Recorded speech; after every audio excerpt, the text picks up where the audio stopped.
O Senhor esteja convosco. Ele está no meio de nós. Proclamação do Evangelho de Jesus Cristo segundo Lucas. Glória a vós, Senhor. Naquele tempo, o anjo Gabriel foi enviado por Deus a uma cidade da Galiléia chamada Nazaré, a uma virgem prometida em casamento a um homem chamado José. Ele era descendente de Davi, e o nome da virgem era Maria. O anjo entrou onde ela estava e disse: Alegra-te, cheia de graça, o Senhor está contigo. Maria ficou perturbada com essas palavras e começou a pensar qual seria o significado da saudação. O anjo então disse-lhe: Não tenhas medo, Maria, porque encontrastes graças diante de Deus. Eis que conceberás e darás à luz um filho, a quem porás o nome de Jesus. Ele será grande, será chamado Filho do Altíssimo, e o Senhor Deus lhe dará o trono de seu pai Davi. Ele reinará para sempre sobre os descendentes de Jacó, e o seu reino não terá fim. Maria perguntou ao anjo: Como acontecerá isso, se eu não conheço homem algum? O anjo respondeu: O Espírito virá sobre ti, e o poder do Altíssimo te cobrirá com sua sombra. Por isso, o menino que vai nascer será chamado Santo, Filho de Deus. Também Isabel, tua parenta, concebeu um filho na velhice. Este já é o 6º mês daquela que era considerada estéril, porque para Deus nada é impossível. Maria então disse: Eis aqui a serva do Senhor, faça-se em mim segundo a tua palavra. E o anjo retirou-se. Palavra da salvação. Glória a vós, Senhor.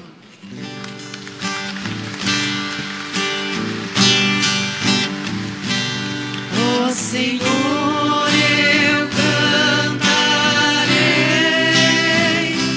eternamente o vosso amor. Ó Senhor,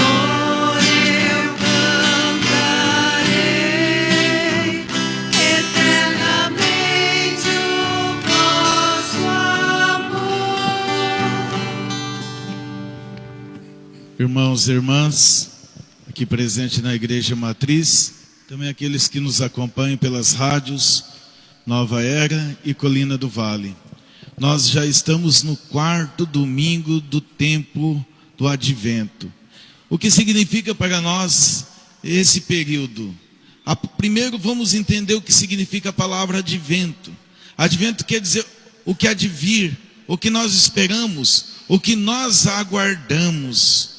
O problema é que muitas vezes nós vivemos esse tempo, passamos por ele e esquecemos do verdadeiro sentido do tempo do advento. Quem nós esperamos? Quem nós guardamos? Pois muitas vezes nós nos preparamos para o Natal, né? Olha na televisão, as pessoas e no comércio e as famílias vão dizer assim: olha, chegou o Natal, estamos nos preparando para o Natal, não sei o que lá para o Natal, não sei aquilo outro para o Natal. Mas o que significa então Natal, afinal de contas, para ser tão importante, para ser tão celebrado, para ser tão lembrado? O Natal significa nascimento, festa de aniversário. Mas se nós fazemos uma festa de aniversário, para quem é essa festa? Não existe festa de aniversário sem aniversariante. É esse o problema que está acontecendo com esse tempo do advento, aliás, né, de uns anos para cá, e também nas nossas comunidades. Se fala tanto, por que não são justos, honestos e verdadeiros? Qual é o Natal? Qual é a festa de aniversário? Afinal de contas, de quem é que nós comemoramos esse aniversário? Esquecemos do aniversariante. Fazemos a festa do aniversariante, é como um grupo de amigos. Vamos fazer uma surpresa, que talvez lá no serviço, talvez no grupo de amigos. Vamos fazer uma surpresa então. Aí um fica encarregado da carne, outro fica lá do carvão, outro não sei do que, outro lá do bolo, outro de arrumar as coisas, e todo mundo arruma uma coisinha lá para fazer uma festa lá de aniversário para o amigo. Só que aí chega na hora da festa de aniversário, aí de repente um olha para o outro, mas quem é que falou para o fulano lá, vim aqui? Eu não fui, foi o outro que ficou encarregado, o outro quando vai ver ninguém. Então se torna uma coisa chata. É isso que acontece com os nossos natais. Porque cada vez mais tem que se colocar coisas materiais no Natal. Porque ele está ficando chato. E vai ficar mais chato ainda muitas vezes. Por quê? Porque não tem o aniversariante, não tem Jesus. Aí nós tentamos substituir a presença de Jesus com coisas, com comidas, com bebidas, com Papai Noel e tantas outras coisas. E esquecemos de colocar Jesus. Então esse é o grande problema do nosso Natal. Porque nós não fazemos uma boa preparação, porque o nosso coração não está bem preparado para aquele que nós comemoramos a chegada dele, que é dentro desse tempo do advento, dentro desse tempo da preparação. Então vamos parar e refletir sobre o nosso Natal. Se nós chegamos na noite de Natal, lá na meia-noite fazendo a ceia, e esquecemos de rezar, e esquecemos de lembrar de Jesus, não é festa de Natal, é uma festa qualquer por aí, menos do Natal. Porque festa de Natal, ceia de Natal, se não lembrar de Jesus, não é nada, não serve para nada. Podem ter certeza disso. Porque o que é que se comemora nessa data? E se nós não lembrarmos de Jesus, tanto no dia 24, lá na ceia de Natal, quanto no dia 25 também, então é melhor ficar em casa, ficar trabalhando, fazer qualquer outra coisa. Ou nós colocamos o verdadeiro sentido, ou então nem precisa comemorar. Porque senão a gente fica usando de Jesus, engraçado, usando da data, usando desse dia santo, para então festar, e não para rezar. É isso que nós temos que parar e pensar. Por isso que Nossa Senhora, como nós encontramos no Evangelho de hoje, ela não se assusta com a presença do anjo. Ela não fica apavorada. Ela não se joga por terra. Ela não cria nenhum desespero. Porque a vida dela era uma vida de oração. Uma vida onde a sintonia dela com Deus era grande. Então por isso que ela ficou olhando assim, espantada. Claro, nunca tinha visto o anjo ali, nunca tinha visto o anjo, qualquer um de nós ficaríamos. E aí de repente, o que acontece? Ela está, pela vida dela, ser uma vida toda de preparação, pois o próprio Deus já a prepara para ser a mãe do Salvador. Com isso então, e ela também faz a sua parte. É por isso então que quando ela recebe o anúncio do anjo, dizendo que vai ficar grávida, olha, você vai ficar grávida, vai conceber um filho. Ela então fica assim, ela pensa, mas como que ela vai ficar grávida? Nem casada ela é, ainda não, só estava noiva lá com São José. Ela sabia da sua vida. Aí o anjo explicou, e ela não teve dúvida. Porque se nós olharmos lá no Antigo Testamento, todas as vezes que algum profeta, alguma personalidade lá foi chamada por Deus, no primeiro momento ficou colocando obstáculos. Abraão, e Sara, somos já de uma certa idade, vocês vão ser pai de uma grande nação, mas somos estéril. Moisés, eu sou gago. Samuel, Ah, mas eu sou uma criança, né? E por aí vai. Cada um encontra a sua desculpa. Até parece nos dias de hoje, quando o padre chama alguém para fazer alguma coisa na igreja, né? Todo mundo, né, dá um jeitinho de se sair. E aí nós esquecemos então de Nossa Senhora, que dá para nós um grande exemplo daqueles que estão bem preparados, uma vida de preparação, que é uma vida de oração, e também como que ela nos ensina como sermos cristãos. Vamos lá então no evangelho de hoje, tem uma frase aqui que eu gostaria que todos repetissem junto com o padre. Eu vou estar falando e vocês todos repetem juntos. Eis aqui a serva do Senhor. Faça-se em mim segundo a tua palavra. Veja bem, Nossa Senhora se coloca como serva, como obediente àquele mandato, aquela proposta que vem da parte de Deus. Porque Maria, com essa atitude, ela se coloca como 2 vezes mãe de Jesus. O próprio Jesus já tinha dito, vai dizer depois num dos evangelhos, que pai, mãe, irmão é aquele que faz a vontade de Deus. Maria é mãe 2 vezes de Jesus. Uma porque gerou, outra porque ela fez a vontade de Deus. E muitas vezes nós não conseguimos fazer a vontade de Deus. Mas então o que é ser obediente à palavra de Deus e fazer a vontade de Deus? Porque muitas vezes falamos, porque senão nós ficamos numa igreja, se nós não formos para ser como Maria, para não ser como Nossa Senhora. E aqui só ressaltando que muitas vezes nós, pelos títulos de Nossa Senhora, confundamos até Nossa Senhora como uma santa. É claro que Nossa Senhora é santa, mas o título de santa a gente vai dar para Santa Bárbara, Santa Luzia, Santa Clara, e por aí vai. Agora, Nossa Senhora, são vários títulos, mas uma mesma. Tudo para Maria, a mãe de Jesus. Nossa Senhora de Fátima, Maria, mãe de Jesus. Nossa Senhora Auxiliadora, Nossa Senhora da Imaculada Conceição, Nossa Senhora das Graças, Nossa Senhora do Perpétuo Socorro. São títulos dados a Maria, que é a mãe de Jesus.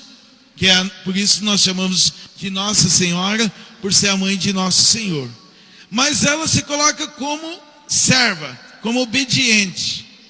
E aqui, então, como ser obediente então à palavra de Deus? Porque se não for para ser obediente à palavra de Deus, nós ficamos brincando de ser cristãos.